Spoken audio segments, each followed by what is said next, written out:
Lecture 7D, Small Oscillations. In this lecture, we'll briefly review how to derive the oscillation frequency of small oscillations from a potential energy curve, and then look at a more general technique that can be applied to an equation of motion, whether it's derived from Lagrangian techniques or other methods.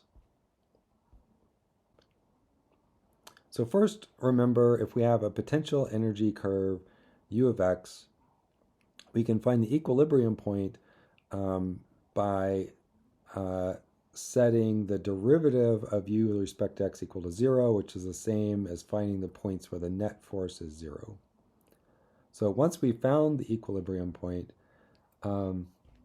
we can calculate the angular frequency by taking the square root of 1 over m times the second derivative of the potential evaluated at the equilibrium point. We've done this in previous chapters, so we won't talk about this anymore, but remember that this is a technique that we've talked about in the past. So let's now look at an example of how to calculate it from the equation of motion instead of the potential energy curve. So we're going to break this into two cases. In the first case, the equilibrium point is going to have a generalized coordinate equal to 0. And so we'll introduce this method by way of an example using the simple pendulum. So there are 3 steps to this procedure. Step 1 is if we are given an equation of motion that's of this form, so we're assuming we have 1 degree of freedom, and it's described by the generalized coordinate q. So we have the acceleration of q plus some function of q is equal to 0.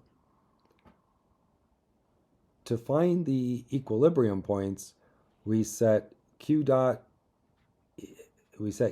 dot equal to q dot equal to 0, and then we solve for the equilibrium value q naught. So in this equation, q double dot would be 0, and so you're just setting f of q equal to 0 and solving for what q is. So that defines the equilibrium points. Next, assuming, again, that q naught equals 0, we perform a Taylor series expansion of f of q around 0 to linearize this equation. So in general, our function f is going to be some nonlinear function of q involving sines or exponentials or powers or whatever. But once we do a Taylor series expansion and include the first order, then we will be able to write the equation like this. F of q will be simply replaced by the first order term, so a times q, so where a is some constant. So this is a linearized version of our general equation of motion around the equilibrium point 0. Once we've done that, we can evaluate A to figure out the frequency of oscillations. So if A is greater than 0, so if this A is greater than 0, then the system is stable, and the frequency of small oscillations is just going to be the square root of A. Remember, when we had the harmonic oscillator, the form of it was x double dot plus omega naught squared times x equals 0. So A is just like a stand-in for the angular frequency squared. So anyway, if A is a positive number, we can immediately write down what the angular frequency of small oscillations is, like this. If A is less than 0, then it turns out that this system is not stable, and small perturbations away from the equilibrium value will exponentially diverge away from the equilibrium point. So there are no oscillations, and so there's not going to be a frequency defined. All right, so let's apply this technique to the simple pendulum. So we'll assume that we've already done the work and found the equation of motion for the simple pendulum. So we've done that before in this class. So it's theta double dot plus g over L times sine of theta equals 0. As we've already shown this in the past too, the equilibrium value occurs when theta equals 0. So when the pendulum is hanging straight down, theta is equal to 0. That's the equilibrium point. Again, you can find this by setting theta double dot equal to 0, and then you say sine of theta equals 0. The equilibrium point is at 0. It's also equal to pi or 2 pi, but let's just focus on the equilibrium point at theta equals 0. So we can just do a Taylor series approximation of sine of theta, or in other words, just a small angle approximation. So sine theta is approximately equal to theta around 0. So we plug that approximation in for sine theta to linearize our equation of motion. And now we just look at the coefficient in front of that linear theta term, and that will be the square root. The square root of that term will be the angular frequency. So we see that the angular frequency of the simple pendulum is square root of g over L, and this is a result that we've derived before. So pretty straightforward when the equilibrium value is at 0. Okay, let's now look at a more complicated case where the equilibrium, the more complicated case is going to involve multiple equilibrium points. Some are at 0 and some aren't. So here's the steps. It's very similar. So we're going to assume that we've got a generalized equation of motion, q double dot plus f of q equals 0. We find the equilibrium points by setting q double dot equal to q dot equal to 0, and you solve for the equilibrium points, q naught. If q naught is not equal to 0, then you have to do a Taylor series expansion around the equilibrium point q naught. So usually we write q equals q naught plus some small perturbation delta. So we derive an equation that looks like delta double dot plus some constant a times delta is approximately 0. And now we're in the same boat as we were before. We simply look at that coefficient in front of the linear term, that a term, and that gives us the angular frequency of oscillations if it's stable. If this a term is negative, then it's unstable and there are no oscillations. All right, so let's put this in practice. Here's an example of a bead on a rotating hoop. So we've got a circular hoop that's frictionless. There's a little bead here that can slide along the hoop, but this hoop is spinning at a constant angular velocity omega around that vertical dashed axis. Okay, so as this hoop is spinning around, the bead can slide along the hoop, and we want to know where the equilibrium points are. So the first thing to notice is that this is a one-dimensional system. This has 1 degree of freedom, which is just the angle theta that the bead is, say, away from the vertically downward direction. So from the bottom of the hoop over, that'll be our theta. There is this other motion that the bead goes in, and that is like around, in circular motion around that vertical axis. But because it's spinning at a constant angular frequency omega, that's a set constraint, and so it doesn't count as another degree of freedom.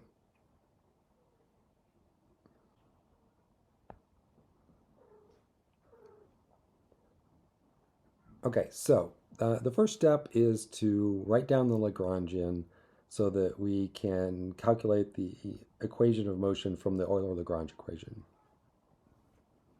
So the Lagrangian is the difference between the kinetic and potential energy. We'll write down the potential energy first. So the height of the bead, we'll assume the center of the hoop is at 0 potential energy. The distance down to where the bead is going to be minus r cosine theta. So that's the height that we'll use for the bead, and then to calculate the potential energy, we just multiply it by mg. So the potential energy is just minus mg r cosine theta.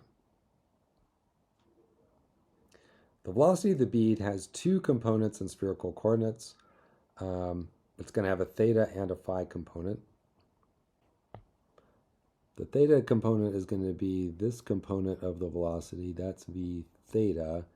V phi is going to be into the board. So if you imagine this bead going in a little circular path into the board like that, it's going to be kind of into the board like that. That's going to be V phi.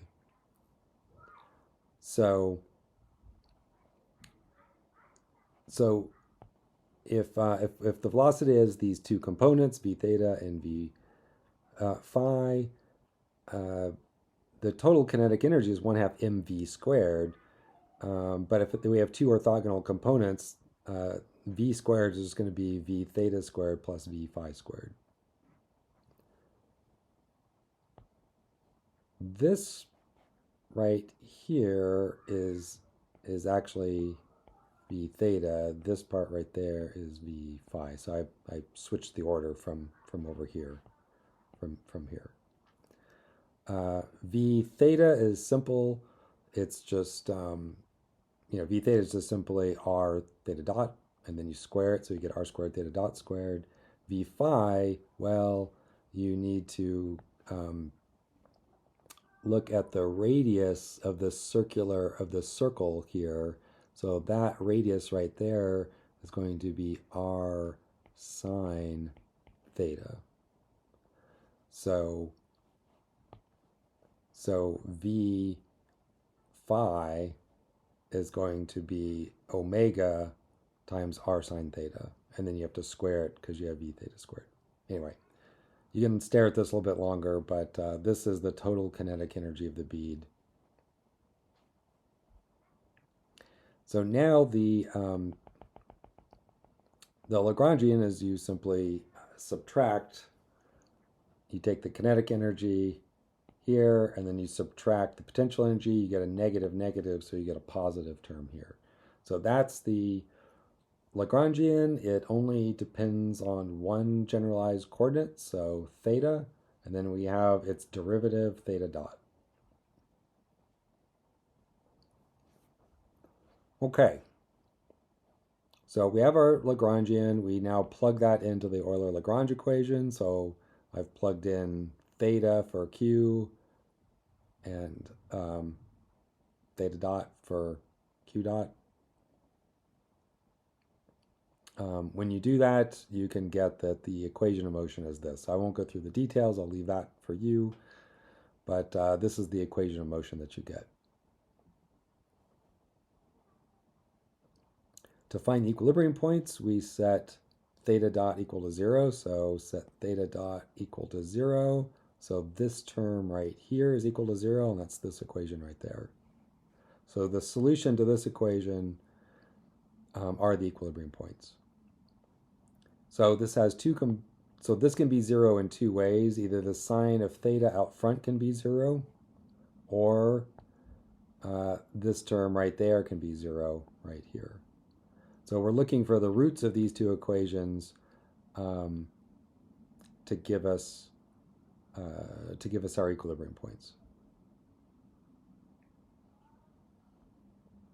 So the first term, sine theta, the roots of that are going to be 0 and pi. We'll look at both of them. The second term here, well, if for this to be 0, you can just move the g over on the other side of the equation, divide through by omega squared r to get cosine theta naught is g over omega squared r. So this only has a solution if g over the quantity of omega squared r is less than or equal to 1, right? Since that's the range of the cosine function. So in other words, omega squared has to be greater than g over r for this equation to be satisfied. So in other words, the angular frequency has to be above a threshold value for this equilibrium point to exist. So the hoop has to be spinning fast enough for this third equilibrium point to appear. If it's spinning too slowly, then all we have are these two equilibrium points up here. In dynamical systems theories, this is called a bifurcation. So again, we've got three equilibrium points. We've got theta not equals 0 at the bottom, theta not equals pi at the top, and then this other one that's the arc cosine of g over omega squared r down here. And again, it only appears under this condition. So we want to go through and analyze the stability of all three of these equilibrium points. So first, we'll start at theta not equal to 0 at the bottom one. So this is the simplest case because the equilibrium is at 0. So using the small angle approximations for sine theta and cosine theta, sine theta is about 1, or sine theta is approximately theta, cosine theta is approximately 1. The sine theta turns into a theta, the cosine turns into just a 1, so you just have omega squared r here.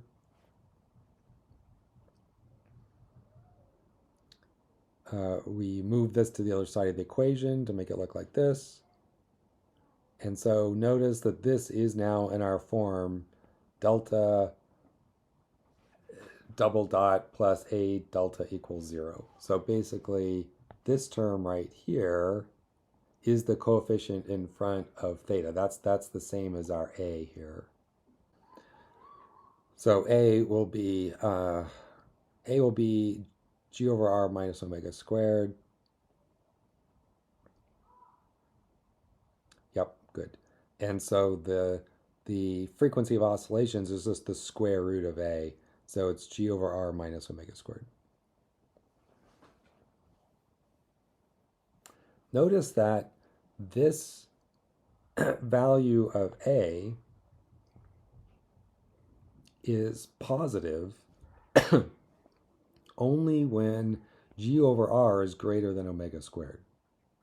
Or in other words, omega squared is less than g over r. So this actually is a stability condition for this bottom equilibrium point. When the hoop is spinning slowly, the angular velocity is less than square root of g over r. This is stable. If you spin it too quickly, this won't be satisfied anymore, which means that this term right here will actually become negative, and then this becomes an unstable equilibrium point. Okay, let's look at the next one. So let's look at the equilibrium point at the very top when theta naught equals pi. We're going to approximate theta is approximately pi plus delta. So if you take pi plus delta, plug it in for sine theta and cosine theta, and then use the addition of two angles formulas for sines and cosines, you get these two things. Sine of pi is 0, so this term goes away to 0. Cosine of pi is negative 1. So we get that sine of theta is approximately just minus delta. Cosine of theta, let's see here. Now again, we have a sine of pi, so that's 0. Cosine of pi, again, is negative 1. And cosine of delta is just 1. So cosine of theta near the top is approximately just equal to negative 1. So we'll plug in a negative delta for sine of theta and a negative 1 for cosine of theta. And so this equation up here now becomes minus delta times the quantity of minus omega squared r minus g. Rearrange that to get this equation, divide through by r. And so again, we have an equation that's of the form of the harmonic oscillator, delta double dot plus a delta equals 0, where a is equal to negative this thing. So because g, r, and omega squared, these are all positive numbers, a is always a negative number, and therefore this is always going to be unstable. So no matter how fast you spin the hoop, you can never, like that top equilibrium point's always going to be unstable, which should make sense intuitively. It always, the bead always wants to slide down the hoop from the very top. All right, let's look at the final one. So the final one was given by cosine theta naught equals g over the quantity omega squared r. And we found out that that's stable under this condition.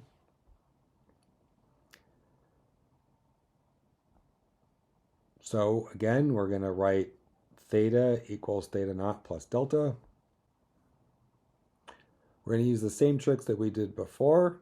So sine of theta will be approximately sine of theta naught plus delta cosine theta naught. You can fill in the details here as be a good little homework exercise to see if you can reproduce these two equations using the same trig identities that we showed on the previous page.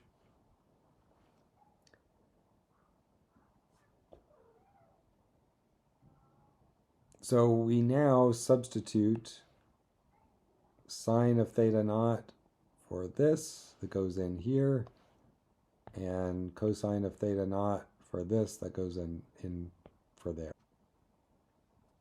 Okay, so we're going to write sine of theta as sine of theta naught plus delta, and cosine of theta as cosine theta naught plus delta, and then we will substitute these expressions right in here for the sine term and the cosine term on the next page. So again, there's our sine of theta naught plus delta and our cosine of theta naught plus delta. We plug in for those more complicated expressions here and here.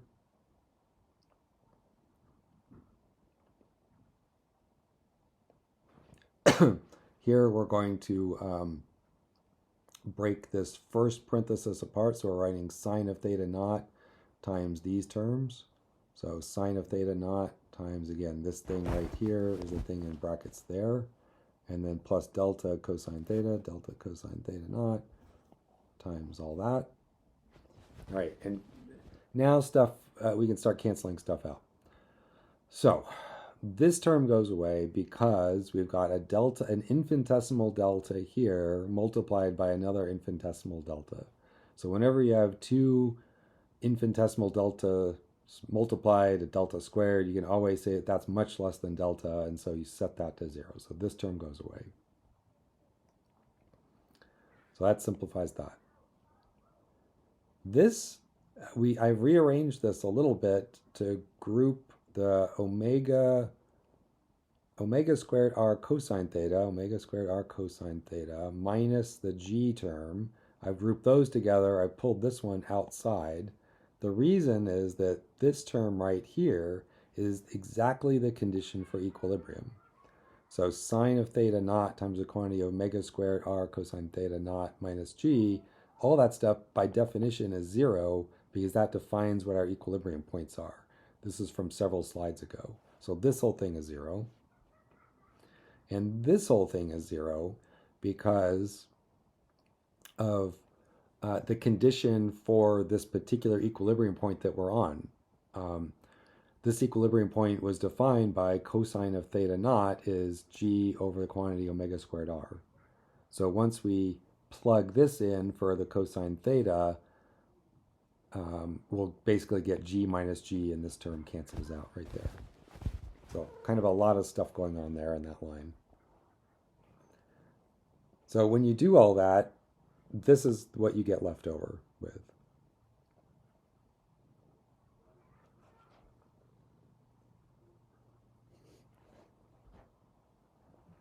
So this is our equation of motion. It's not well, yeah, it's linearized now, right? So we've got a delta double dot and a delta, and then this is that a term that's in front of the delta.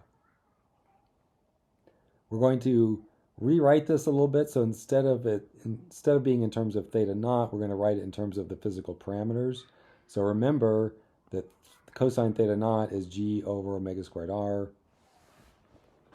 So sine squared of this plus cosine squared of that is 1. So we can make use of that trig identity to write the sine squared in terms of a 1 minus cosine squared. Then we're going to use this, plug it in, to replace the cosine squared theta naught with this g over omega squared over r. Multiply the omega squared through, and then you can get this expression right here. So this is the angular frequency of oscillations around this third equilibrium point once the hoop is spinning fast enough. So that was a lot, but this is the result. So we've got 3 equilibrium points. The top one at theta naught equals pi is always unstable. This one in the middle is stable when the hoop is spinning fast enough. So when omega squared is greater than g over r, this becomes a stable equilibrium point, and this is the frequency of oscillations around that point. And this one down here at the bottom is stable when the hoop is spinning slow enough. So when omega squared is less than g over r. And here is the frequency of oscillations around that equilibrium point. Notice that there's a trade-off. Once the hoop starts spinning fast enough, 2 things happen simultaneously. First, this lower equilibrium point becomes unstable, and then simultaneously this one becomes stable. Okay, so that's it. This is a more complicated example of how to look at oscillations in a more complicated system. We'll do more practice problems in class.